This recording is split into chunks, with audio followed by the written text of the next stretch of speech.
Bien-aimés, sur le salut, les prophètes ont fait porter leur interrogation et leur recherche, eux qui ont prophétisé pour annoncer la grâce qui vous est destinée. Ils cherchaient quel temps et quelles circonstances voulait indiquer l'Esprit du Christ présent en eux, quand ils attestaient par avance les souffrances du Christ et la gloire qui s'ensuivrait. Il leur fut révélé que ce n'était pas pour eux-mêmes, mais pour vous, qu'ils étaient au service de ce message, annoncé par ceux qui vous ont évangélisé dans l'Esprit Saint, envoyé du ciel. Même des anges désirent se pencher pour scruter ce message. C'est pourquoi, après avoir disposé votre intelligence pour le service, restez sobre.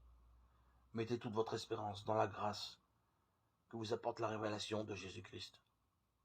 Comme des enfants qui obéissent, cessez de vous conformer aux convoitises d'autrefois, quand vous étiez dans l'ignorance, mais à l'exemple du Dieu saint qui vous appelait, devenez saints, vous aussi, dans toute votre conduite, puisqu'il est écrit, vous serez saints, car moi je suis saint.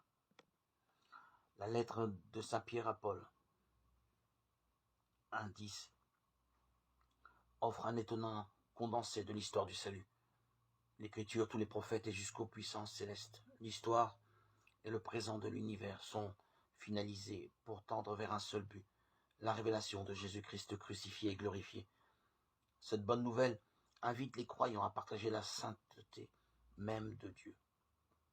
À des petites communautés chrétiennes plus ou moins marginalisées et persécutées, la première lettre de Pierre rappelle l'immense espérance qui leur permet de relever la tête. Elles sont appelées à vivre dans le présent.